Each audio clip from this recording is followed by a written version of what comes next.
Hi hello everyone, कैसे हो आप सभी लोग। तो आज की इस वीडियो में हम लोग मनी चैप्टर को शुरू करेंगे और उम्मीद है कि आज की वीडियो में ख़त्म भी करेंगे। बस आप लोगों को कुछ नहीं करना है, इस वीडियो को अच्छे से देखो, इस वीडियो को समझने की कोशिश करो और मैं आपको गारंटी कह सकता हूँ कि आपके अंदर ना पूरा का पूरा मनी चैप्टर समा जाएगा एकदम अच्छे से। और आपको लिखित दे सकता हूँ, इतनी सारी नई नई बातें पता चलेंगी ना जो शायद आपको आज तक नहीं पता थी। ओके चलो शुरू करते हैं। मनी चैप्टर क्या होता है, what is mean by the word money. Chapter छोड़ो, पहले तो मेरे को ये बताओ मनी वर्ड का मतलब क्या होता है। What is mean by the word money का मतलब क्या होता है। सर हम बताएंगे सर, मनी का मतलब ना anything which can be accepted as a medium of exchange, मतलब जिसको हम लोग एक्सचेंज कर सकते हैं, जिसको हम लोग स्टोर कर सकते हैं और जिसको हम लोग बस इसी चीज़ को सर हम लोग मनी बोलते हैं। इसी चीज़ को हम लोग क्या बोलते हैं, मनी बोलते हैं। नहीं, गलत। मनी का मतलब कोई भी चीज़, कोई भी वस्तु, जैसे कपड़ा क्या है हमारे लिए, वस्तु है। फ़ोन क्या है हमारे लिए, वस्तु है। लैपटॉप क्या है हमारे लिए, वस्तु है। ये कवर क्या है हमारे लिए, वस्तु है। Same goes with money. Money is a thing. Money कुछ खास नहीं है। मनी मीडियम ऑफ एक्सचेंज सब आप फीचर बोल रहे हो उसका। मनी क्या होता है, मनी एक चीज़ है। मनी क्या है, एक चीज़ है जिसको लोग मीडियम ऑफ एक्सचेंज के रूप में इस्तेमाल करते हैं। मनी एक चीज़ है जिसको लोग किस रूप में इस्तेमाल करते हैं, मीडियम ऑफ एक्सचेंज के रूप में। जो चीज़ मैं हाईलाइट कर रहा हूँ वो अगर आपके पास सेम बुक है तो आपको भी हाईलाइट करना है। मनी क्या है sir, money is a thing which is commonly accepted as a medium of exchange. ये कोई चीज़ है। बहुत लोग आपको पढ़ाएंगे मनी ये है, वो है, दिस है, दैट है। नहीं सर, नहीं। मनी एक चीज़ है। वो जो आप बोल रहे हो ना मीडियम ऑफ एक्सचेंज है, स्टोर ऑफ वैल्यू, वो उसके फीचर्स है। पैसा क्या, एक चीज़ है, बस एक चीज़ है जिसको हम लोग मीडियम ऑफ एक्सचेंज की तरह यूज़ करते हैं। ठीक है सर, चुप हो जाइए, समझ में आ गया। चलो अब इससे आगे बढ़ने से पहले ना मैं आपसे एक सवाल करना चाहूँगा, प्लीज़ मुझे जवाब देना कि मनी आया क्यों मार्केट में। हम लोगों ने मनी क्यों लाया, why money, question mark. Money हम लोगों ने मार्केट में क्यों लाया, इधर इधर जिधर भी होगा देख लेना। वाई मनी मार्केट में क्यों आ गया। सर इसको समझने के लिए हम लोग को थोड़ा सा हिस्ट्री में चलना होगा। सर हिस्ट्री हम लोग क्लास 10 में छोड़ के आते सर, कोई दिक्कत नहीं है, ज़्यादा नहीं लेके जाएंगे, आराम से चिल करो। बार्टर सिस्टम ऑफ एक्सचेंज हम लोग को समझना होगा। क्या समझना होगा, बार्टर सिस्टम ऑफ एक्सचेंज। किसी को मालूम है बार्टर सिस्टम ऑफ एक्सचेंज क्या बोलता है। हाँ सर हमें पता है, बोलो।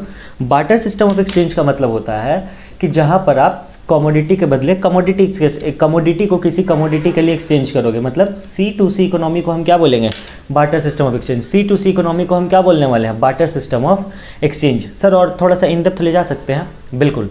देखना अभी शायद अब तो नहीं होता होगा क्योंकि अब मेरे घर तरफ तो नहीं होता, आपके घर तरफ होता हो तो प्लीज़ मुझे कमेंट सेक्शन में बताना सर होता है कि नहीं होता है। कभी आपने नोटिस किया है कि आप सुबह सुबह, ठंड के मौसम में ज़्यादातर ये देखा है मैंने, जब आप सुबह सुबह उठते हो एक आंटी आती है, उनके साथ कुछ बच्चे भी होते हैं, अंकल मतलब व्हाट्सएवर, कुछ लोग आते हैं सर पे बर्तन का टोकरी लेके आते हैं और बदले में कपड़े ले जाते हैं। आप उनको फटे हुए कपड़े देने की कोशिश करो, वो लोग फटे हुए कपड़ों को एक्सेप्ट नहीं करेंगे। रीज़न बिहाइंड दिस इज़ कि वो लोग ना बार्टर सिस्टम का इस्तेमाल कर रहे हैं। वो लोग आपको बर्तन दे रहे हैं, बदले में आप उनसे क्या उठा रहे हो, कपड़े उठा रहे हो। ओह सॉरी, वो लोग आपको बर्तन दे रहे हैं, बदले में आप उनको क्या दे रहे हो, कपड़े दे रहे हो। तो वो लोग उस कपड़े को पहनेंगे, हो सकता है एक आध दो कपड़ा वो लोग फर्दर सेल कर दे, वो बात हम नहीं कर रहे। मतलब जब वो लोग आए उन्होंने आपको क्या दिया, यूटेंसिल्स। उन्होंने आपको क्या दिया, यूटेंसिल्स, और यूटेंसिल्स के बदले में उन्होंने आपसे क्या ले लिया, क्लोथ। मतलब सर एक ऐसा ट्रांजैक्शन जहाँ पर पैसा इन्वॉल्व हुआ ही नहीं, कमोडिटी के बदले कमोडिटी एक्सचेंज हो गया, उसको हम क्या बोलेंगे, बार्टर सिस्टम ऑफ एक्सचेंज। अच्छा सुनिए सर, इसके लिए लाया गया था क्या barter system of exchange. Again मैं यहाँ पे बता दूँ, बहुत लोग अजीबो गरीब तरीके से बात करते हैं, मुझे उनकी बातें समझ में नहीं आती। बिटवीन द लाइन्स पढ़ने की कोशिश करो। मनी क्यों लाया गया, अभी भी ये सवाल हमारा क्या है, अनआंसर्ड है। इसका जवाब मैं देता हूँ। बहुत लोग आपको ये जवाब देंगे, मैं नहीं दे रहा। Barter system of exchange, BSOE, मैं शॉर्ट में लिख रहा हूँ। कुछ लोग कहते हैं मनी लाया गया बार्टर सिस्टम ऑफ एक्सचेंज को ख़त्म करने के लिए। नहीं सर नहीं, ये बकवास है। अगर ऐसा होता ना कि मनी लाया गया बार्टर सिस्टम ऑफ एक्सचेंज को ख़त्म करने के लिए, तो आज जो हम लोग ये एक्सचेंज करते हैं ना, याद है अभी हम आपको कुछ देर पहले एग्जांपल दिए थे कि आपने देखा होगा कि ठंड के मौसम में कभी भी कुछ लोग आते हैं, बर्तन दे के जाते हैं और कपड़ा लेके जाते हैं। तो मनी तो आ गया ना, अब क्यों वो ऐसे कर रहे हैं। यानी कि सर पहला तो इलॉजिकल बात खत्म हुआ कि मनी लाया गया बार्टर सिस्टम ऑफ एक्सचेंज को ख़त्म करने के लिए, ये बात तो गलत है। दूसरा बात जो मेरे हिसाब से सही है, जो लॉजिकल है, आप लोग मुझे प्लीज़ कमेंट सेक्शन में बताइएगा कि मैंने लॉजिकल बात की है कि नहीं। दूसरी बात यहाँ पे ये निकल के आती है कि सर मनी लाया गया बार्टर सिस्टम ऑफ एक्सचेंज के डिसएडवांटेजेस को ख़त्म करने के लिए। किस चीज़ को ख़त्म करने के लिए, बार्टर सिस्टम ऑफ एक्सचेंज के डिसएडवांटेजेस को ख़त्म करने के लिए। बार्टर सिस्टम ऑफ एक्सचेंज नहीं ख़त्म हुआ, बार्टर सिस्टम का डिसएडवांटेजेस ख़त्म हो गया। कैसे सर? तो उसके लिए हम लोग को सबसे पहले समझना पड़ेगा बार्टर सिस्टम का डिसएडवांटेज होता क्या क्या है। सबसे पहले तो हम लोग को वो समझना पड़ेगा, राइट। चलिए मैं आपको हाईलाइट कर रहा हूँ। अगेन मैं एक ही बात बोलूँगा, जो भी चीज़ मैं हाईलाइट कर रहा हूँ आप अपने बुक में पैरेलली हाईलाइट करते चलो, आप ही को फ़ायदा होगा। जैसे पहला क्या हमारे पास है, डबल कोइंसिडेंस ऑफ वांट्स। ध्यान से सुनना इस चीज़ को भाई। मान के चलो एक पर्सन है, लेट से पर्सन ए है, और मान के चलो एक पर्सन बी है, जिसका ऊपर से ऐसे मैंने एक उड़ा दिया ना हवा में, वो समझ लो लड़की है, फीमेल, और ये मेल है। पर्सन ए पर्सन बी के पास गया, ठीक है। पर्सन ए के पास, सिर्फ एग्जाम्पल सुनते जाओ, पूरा का पूरा मनी चैप्टर आपके अंदर समझ आएगा। पर्सन ए जब बी के पास गया, पर्सन ए के पास सरप्लस में पता है क्या था? दाल था। सरप्लस में क्या था? दाल। दाल, पल्सेस, इधर उधर दिमाग मत लगाओ, मैंने दाल बोला है, दाल था, पल्सेस था। और पर्सन ए को नीड था शूज़ का। पर्सन ए को किस चीज़ का नीड था? शूज़ का। पर्सन ए को शादी में जाना था, मान के चलो मेरी शादी होने वाली, पर्सन ए मेरी शादी में आने वाला था, और बार्टर सिस्टम चल रहा है। अभी बार्टर सिस्टम चल रहा है, याद रखना।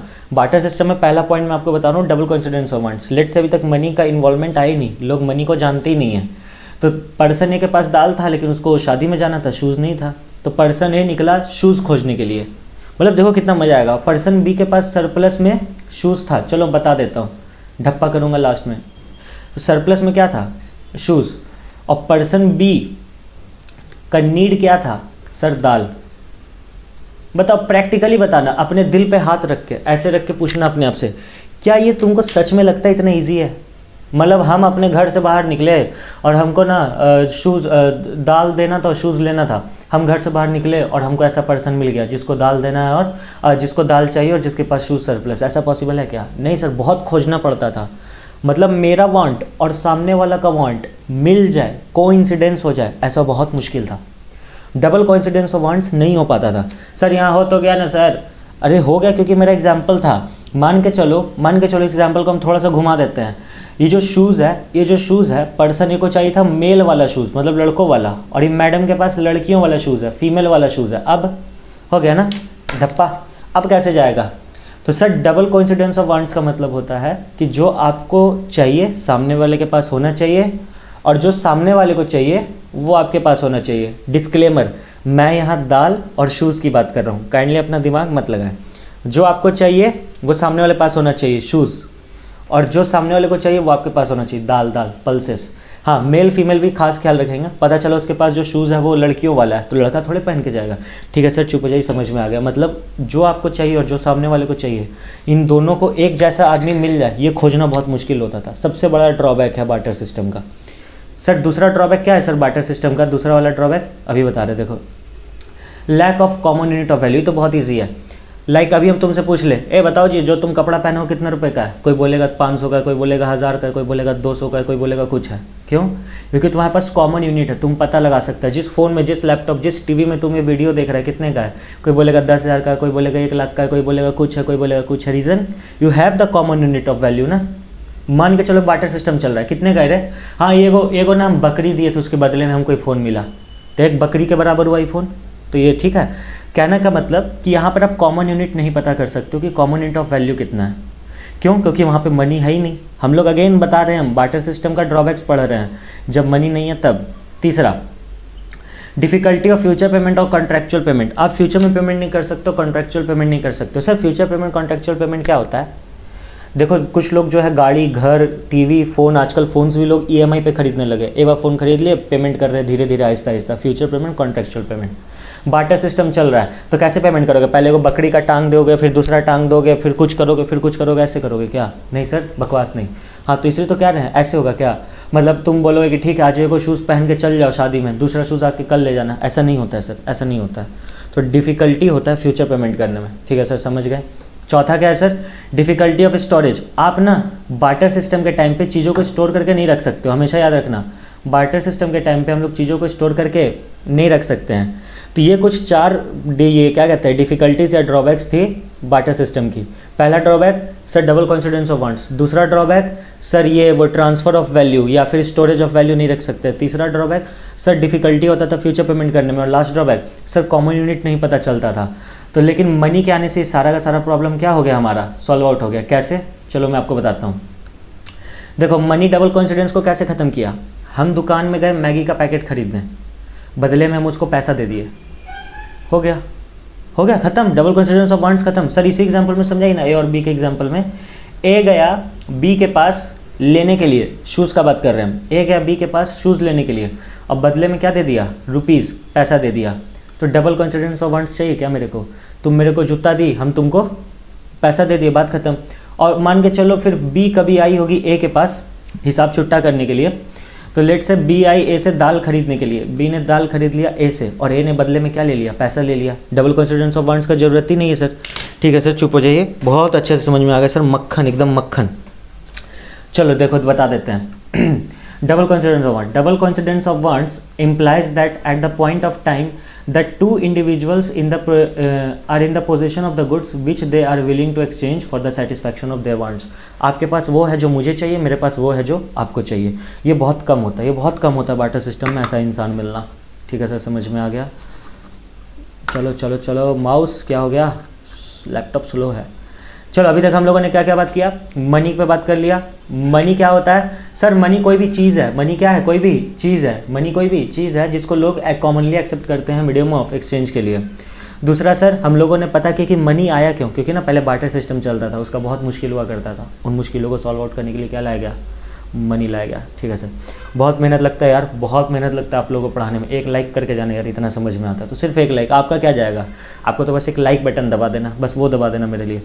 सुन लो, initially coins of gold and silver introduce हुआ था, फिर सब्सिक्वेंटली मतलब धीरे धीरे एलॉय मेटल्स यूज़ होने लगा, फिर पेपर मनी आने लगा, फिर प्लास्टिक मनी आने लगा, और आजकल तो क्रिप्टो करेंसी वगैरह भी आने लगा। हाँ सर ठीक है, ये सब आता है, आगे बढ़िए। ठीक है, हाँ इनिशियली क्यों लाया गया था मनी को, मीडियम ऑफ एक्सचेंज के लिए। सर दिख नहीं रहा भाई, आपके पास बुक होगा, नहीं तो हम पढ़ देते हैं, हमको याद है ना यहाँ पे क्या लिखा है। इनिशियली क्यों लाया गया था मनी को, सर मीडियम ऑफ एक्सचेंज के लिए, लेकिन धीरे धीरे ना लोगों के पास बुद्धि आने लगा। लोग बोले यार हम 100 रुपया कमा रहे तो 100 रुपया खर्च क्यों कर रहे हैं, थोड़ा कम खर्च करेंगे। तो लोगों ने स्टोरेज ऑफ वैल्यू शुरू किया, लोगों ने हर चीज़ को पैसे से तौलना शुरू कर दिया, यहाँ तक कि आजकल तो लोग अपना ईमान भी पैसे पे तौल के बेच देते हैं। और लास्ट कैसा है, standard of deferred payment. Deferred payment क्या होता है सर, फ्यूचर में पेमेंट करना। डेफर्ड पेमेंट का मतलब फ्यूचर में पेमेंट करना। ठीक है सर, समझ आ गया। बार्टर सिस्टम आपको बता ही दिए हैं। Barter system is a system in which goods are exchange for goods, यानी सी टू सी इकोनॉमी को बार्टर सिस्टम बोलते हैं। कुछ खास बचा नहीं। आ जाओ, फॉर्म्स ऑफ मार्केट। पहला क्या है, फॉर्म्स ऑफ मार्केट। चलो फॉर्म्स ऑफ मार्केट, कितने तरीके का मार्केट होता है जी, fiat money and fiduciary money, full bodied money and credit money. Sir fiat money क्या होता है, ध्यान से सुनना, एक बार में खत्म होगा, ध्यान से सुनना, ध्यान से। एक सेकंड देखना, मेरे पास कुछ पैसा है, मेरी मम्मी हमको 50 रुपये तो देती है डेली बेसिस पे, खोजने तो मेरे पास कुछ पैसा वैसा है क्या, नहीं है यार, पैसा नहीं है। चलो कुछ समझाना था, कोई दिक्कत नहीं है, यहीं पे समझा दूंगा। फिएट मनी क्या होता है सर, फिएट मनी मतलब ऐसा मनी जिसको सरकार बोल दिया कि पैसा है। सरकार जिस भी चीज़ को बोल दिया ना वो पैसा है, उसको क्या बोल देंगे, fiat money. For example India में पैसा क्या है, रुपीज़। यूएस में पैसा क्या है, डॉलर। ठीक है सर, समझ आ गया, चुप हो जाइए। फिएट मनी मतलब एक ऐसा मनी जिसको सरकार बोल दिया कि ये पैसा है, बात खत्म। देखो क्या लिखा है, fiat money refers to the money which is issued by the order या फिर authority of the government. India में क्या है, रुपीज़ है। सर फिड्यूशियरी मनी क्या होता है, जो ट्रस्ट के बेसिस पे चलता है, रिलेशनशिप नहीं, ट्रस्ट के बेसिस पे जो पैसा हम लोग ट्रांसफर करते हैं, जो एक्सचेंज करते हैं, उसको हम लोग क्या बोलते हैं, fiduciary money. Fiduciary money is that money which is accepted as a medium of exchange because of the trust between payer and the पे।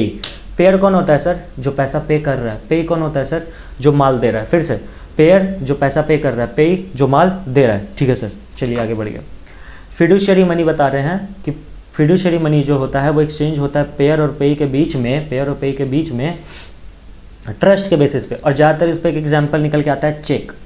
मान के चलिए आप मेरे को जानते हो, हम आपके शहर में आए और आपका ना, आपके में से किसी का दुकान फ़ोन वोन का, इलेक्ट्रॉनिक्स का दुकान है। हम बोले यार ये दुकान हमको बहुत अच्छा लग रहा है, जो एक काम करो इसमें से ना एक एप्पल का फ़ोन मेरे को दे दो। तुमने एप्पल का फ़ोन मेरे को दे दिया, ठीक है, और मैंने बदले में एक चेक लिख के दे दिया तुमको, क्योंकि तुम्हारे और मेरे बीच एक ट्रस्ट बन गया ना यार। मेरे सर ऐसा धोखाधड़ी थोड़े करेंगे, पैसा आ जाएगा। कोई भी राह चलता इंसान तुम्हारी दुकान में आ गया, पैसा देखें, हाँ क्या चाहिए, iPhone 14 Pro कितने का, 1.5 लाख, लो एक चेक फाड़ के दे रहे हैं। तुमको मालूम है क्या उसके बैंक में बैलेंस है उतना छोड़ो, तुमको मालूम है कि उसी का चेकबुक है, नहीं सर। तो हम लोग को जिस पे भरोसा नहीं ना होता, हम लोग उससे कभी भी चेक वेक नहीं एक्सेप्ट करते। ठीक है सर, समझ गए। चलो आगे बढ़ते हैं। फुल बॉडीड मनी और क्रेडिट मनी क्या होता है, ये बहुत इंपॉर्टेंट है, ये एग्जामिनेशन पॉइंट ऑफ व्यू से बहुत इंपॉर्टेंट रोल प्ले करता है, थोड़ा ध्यान रखिएगा। Full bodied money refers to that money in terms of coins. चलो पहले मैं समझा देता हूँ, फिर इंग्लिश पढ़ दूंगा। लेट से ये कॉइन है कितने रुपए का, 5 रुपए का। पहले के ज़माने में पता है क्या होता था, जितना कॉइन का वैल्यू है ना उतना ही उसके कमोडिटी का भी वैल्यू होता था। सर फिर से बोलिए। पहले के ज़माने में जितना कॉइन का वैल्यू है उतना ही किसका वैल्यू होता था, उसके कमोडिटी का भी। रुको मैं इससे समझाता हूँ तुम लोगों को। मान के चलो ये कॉइन है, कॉइन नहीं है वैसे, कुछ सेकंड के लिए मान लो ये कॉइन है। तो ये कॉइन जिस कमोडिटी से बना है ना बाबू, जिस कमोडिटी से, लेट से 5 रुपये का कॉइन है, तो जो कमोडिटी इसमें डाला गया है ना, जो भी, चाहे गोल्ड चाहे सिल्वर, वो 5 रुपये के वैल्यू के बराबर का डाला गया होगा। कब? जब ये कॉइन बना होगा तब। लेट से 5 का कॉइन है, तो इस कॉइन में इतना सिल्वर डाला गया होगा बनाते टाइम, उस टाइम जो रेट चल रहा था, इतना सिल्वर डाला गया होगा कि अगर तुम ये पिघल गया ना कॉइन, पिघलने के बाद तो ये कॉइन नहीं रहा, कमोडिटी बन जाएगा।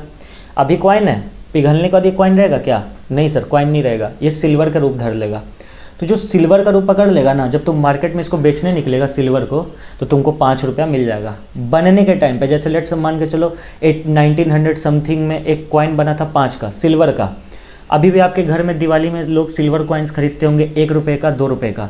देखना 1 रुपये का, 2 रुपये का कॉइन 800, 900, 1000 रुपये में लोग खरीदते हैं। क्यों? क्योंकि सर जब वो सिल्वर कॉइन 1 रुपये वाला बना होगा ना, जिस टाइम पे भी बना होगा, जिस भी समय, उस टाइम पे उसमें उतना ही सिल्वर डाला गया होगा कि अगर सिल्वर पिघल गया ना तो मार्केट में 1 रुपया मिल जाएगा। लेकिन अभी आपके घर में क्या है? 1 का सिक्का है।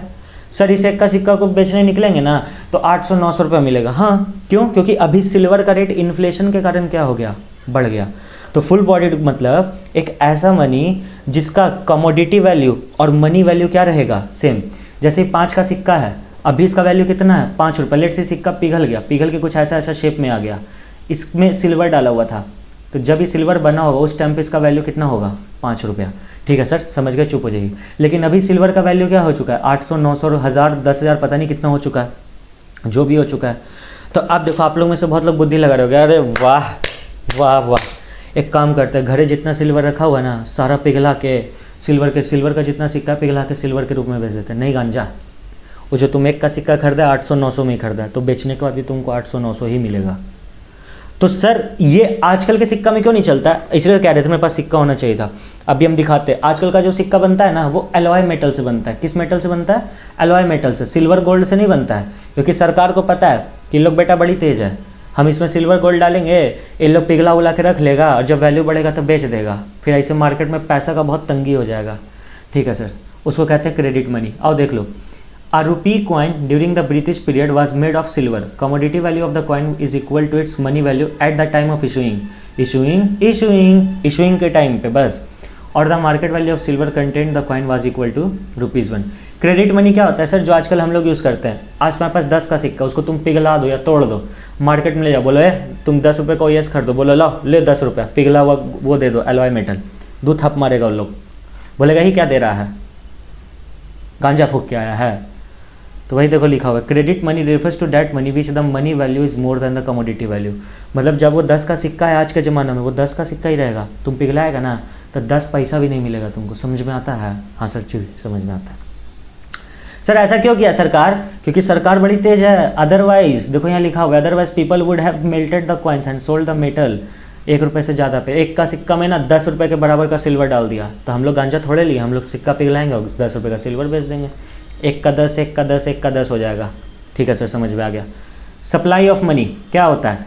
सप्लाई ऑफ मनी मतलब stock of money held by the people of a country. बस बेटा खत्म हो गया, 5 मिनट 2 मिनट और रुक जाओ, चैप्टर खत्म है। सप्लाई ऑफ मनी एक स्टॉक कॉन्सेप्ट है, आप कभी भी इसको चेक कर सकते हैं। स्टॉक और फ्लो क्या होता है, इसका वीडियो मैंने यूट्यूब पर डाल रखा है, जिसको देखना है वो जाके देख सकता है। सर सप्लाई ऑफ मनी का मतलब क्या होता है? It refers to the total stock of money held by the people of a country at a point of time. किसी भी समय, जैसे अभी हम आपसे ये वीडियो बना रहे हैं ना, हो सकता है सरकार इसी टाइम चेक कर ले, या जब आप ये वीडियो देख रहे हो सकता है सरकार उसी टाइम चेक कर ले कि भैया कितना मनी रखा हुआ, उसी को कहेंगे क्या? Supply of money. The stock of money held by the supplier of money is never treated as part of the money. हाँ, जो मनी के सप्लायर होंगे उनका मनी मत जोड़ देना। फिर से बोलिए सर, जो मनी के सप्लायर होंगे ना, उनका सप्लाई ऑफ मनी में पैसा मत जोड़ देना। क्यों? क्योंकि वो लोग तो सप्लायर है, उनके पास तो इन्फिनिट मनी होगा। जितना हेल्ड करता है पब्लिक लोग, हम लोग वो देखेंगे। सर कौन कौन मनी के सप्लायर होता है? 3 लोग, गवर्नमेंट, सेंट्रल बैंक और कमर्शियल बैंक। यहाँ नहीं लिखा है, लेकिन गवर्नमेंट, सेंट्रल बैंक और कमर्शियल बैंक तीनों। गवर्नमेंट कैसे सर? गवर्नमेंट सारा सिक्का और 1 का नोट प्रिंट करता है, सेंट्रल बैंक कैसे सर? सेंट्रल बैंक सारा नोट्स प्रिंट करता है एक्सेप्ट 1 रुपये का नोट, क्योंकि 1 रुपये का नोट कौन प्रिंट करता है? गवर्नमेंट। और सर ये बैंकिंग सिस्टम कैसे, एसबीआई पीएनबी कैसे? जब इस चैप्टर के बाद मैं ये बैंकिंग चैप्टर डालूंगा ना, वहाँ आप समझोगे इस चीज़ को। ठीक है sir, okay. Measures of money supply कुछ ज़्यादा याद नहीं रखना, खाली इतना M1 M2 M3 M4 आता है, लेकिन आपके सिलेबस में सिर्फ M1 है। C plus DD plus OD पढ़ जाना, ये किसी काम का नहीं है, फिर भी देख जाना याद से। ठीक है सर, समझ गए। मनी कौन सप्लाई करता है? मैंने बता रखा है, सेंट्रल बैंक, कमर्शियल बैंक और गवर्नमेंट। सेंट्रल बैंक कैसे पैसा छापता है, गवर्नमेंट कैसे? सर गवर्नमेंट जो है सारा सिक्का और 1 का नोट छापता है, बाकी सारा पैसा सेंट्रल बैंक छापता है। कमर्शियल बैंक के लिए आपको मेरे साथ बैंकिंग चैप्टर पढ़ना पड़ेगा। हाँ, एक बात याद रखना, आरबीआई ने करेंसी मिनिमम रिजर्व सिस्टम पे इशू किया है। इस सिस्टम के अनुसार मिनिमम रिजर्व 200 करोड़ का होना चाहिए गोल्ड के फॉर्म में, 200 करोड़ का होना चाहिए गोल्ड प्लस फॉरेन सिक्योरिटीज़ के फॉर्म में, जिसमें से 115 करोड़ कम से कम क्या होना चाहिए? गोल्ड होना चाहिए। चलिए, हेंस आपका चैप्टर खत्म होता है, पूरा का पूरा मनी चैप्टर खत्म हो गया सर, एकदम कंप्लीट। मनी क्या होता है बता दिए, बार्टर सिस्टम क्या होता है बता दिए, ड्रॉबैक्स। कोई तुमसे पूछ ले, जैसे तुम ये वीडियो देख रहा हो सकता है तुम्हारी मम्मी सुन रही हो, तुम्हारी दीदी सुन रही हो, तुम्हारे पापा सुन रहे हो, कौन इतना देर से बोल रहा है? जी तुम जो इतना देर से वीडियो देखा, क्या समझा तुम? खाली उनको इतना सा बोलना कि मनी एक चीज़ है जिसको लोग आपस में एक्सेप्ट करते हैं कॉमन मीडियम ऑफ एक्सचेंज की तरह, और मनी को लाया गया ना ड्रॉबैक्स ऑफ बार्टर सिस्टम को ख़त्म करने के लिए, बार्टर सिस्टम को ख़त्म करने के लिए नहीं। ठीक है सर, फॉर्म्स ऑफ मनी बता दी, 4 तरीके का होता है। फिएट मतलब जिसको सरकार बोला, फिड्यूशरी मतलब वो वाला पैसा, अरे वही वो हाँ वो जो ट्रस्ट के बेसिस पे चलता है, रिलेशनशिप नहीं पैसा। फुल बॉडीड मनी जिसका मनी वैल्यू क्रेडिट मनी, जिसका मनी वैल्यू कमोडिटी वैल्यू के बराबर होगा, क्रेडिट मनी जिसका मनी वैल्यू ज़्यादा होगा कमोडिटी वैल्यू से। सप्लाई ऑफ मनी कैसे काम करता है सर? बता रखे हैं, सब बता रखे हैं, प्लीज़ प्लीज़ प्लीज़ ऐसे ना बोलो, दुख होता है। चलिए, चैप्टर ख़त्म होता है। अगर आप लोग को वीडियो पसंद आ रही है तो वीडियो को लाइक करो, चैनल को सब्सक्राइब करो यार, बहुत आगे कंटेंट आएगा। 11th 12th CA foundation, CMA foundation, CA inter का अकाउंट, CMA इंटर का अकाउंट्स और CA इंटर का लॉ और CMA इंटर का लॉ, इतना सारा कंटेंट मैं डालने वाला हूँ यूट्यूब पे। मेरी क्लासेस भी चलती हैं, जिसको मेरे से बात करना है, जो मेरी क्लासेस लेना चाहता है, आप मेरे से कंसल्ट कर सकते हो मेल ID पे ऑब्वियसली। चलिए, बाकी कोई वीडियोस देखनी है इसके बाद के चैप्टर की, अकाउंट्स, BST, कुछ भी आपको देखने का है, स्क्रीन पे खूब सारे एलिमेंट्स आ रहे होंगे, आप उनमें क्लिक करके देख सकते हो। चलिए, thank you so much guys, love you और बाय बाय। मिलता हूँ आप सभी के साथ किसी नए वीडियो में। Thank you.